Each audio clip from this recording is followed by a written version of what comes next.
We could all use some encouragement. And I've got some good news for you. Welcome to 5 Minutes with Mark.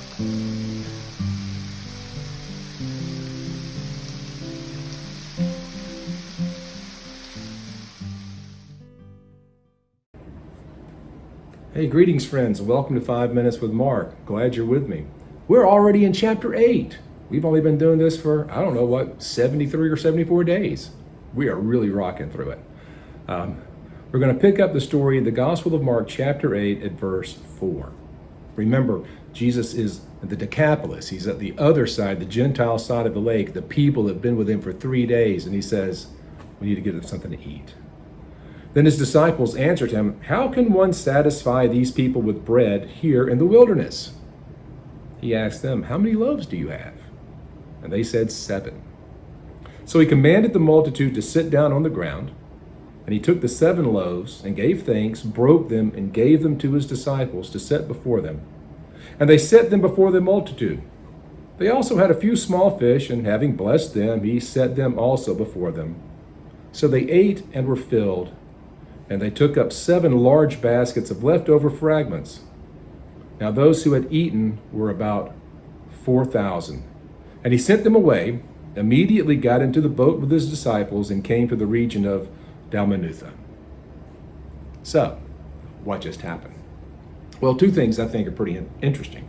One is, Jesus just fed 4,000 Gentiles with 7 loaves of bread and a couple of small fish. Does this remind you of anything? It should. It should remind you of chapter 6, where Jesus feeds 5,000 Jewish people with 5 loaves and 2 fish, remember?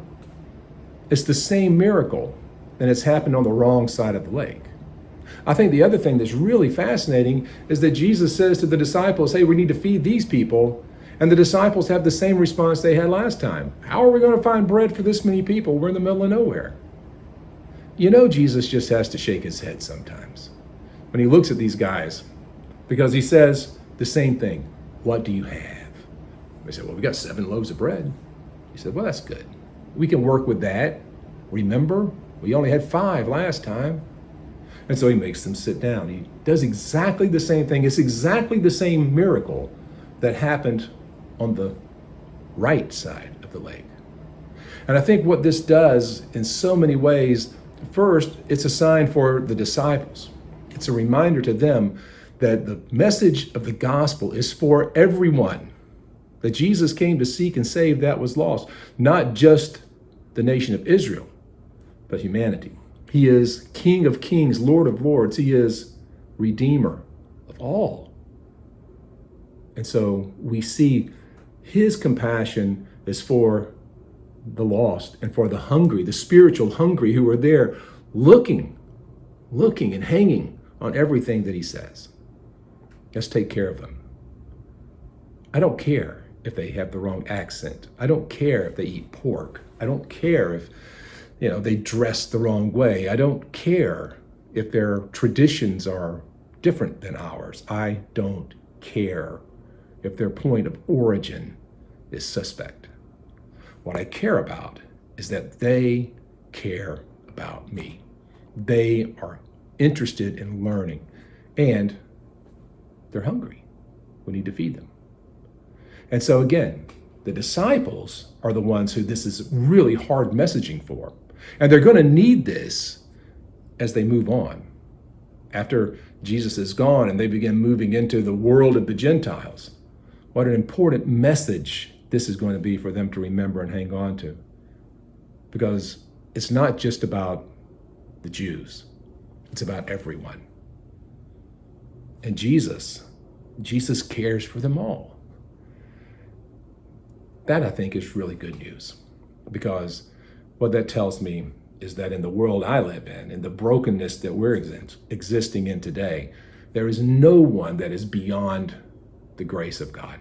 There is no one, if we will honestly seek him, you will find him.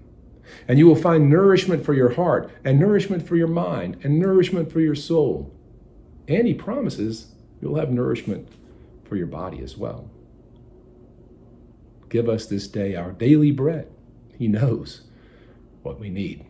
And if we will seek his kingdom and follow after him, he will take care of us no matter what our history is, no matter what our past looks like, no matter what many failures we're trying to overcome, no matter what struggles we're in the middle of. If we'll put our eyes on him and maintain that and stay with him and continue with him, he will continuously take care of us. It's good news. Hold on to that. See you next time. I hope you're enjoying this Bible study, this quick devotion. If you'd like more content, you'd like to know more about me and see more of the things that I'm doing, check out my website, theeclecticmonk.com. There you'll find out about my video vlog, my podcast, and a whole lot of other stuff. Hope you'll join me there. Thanks.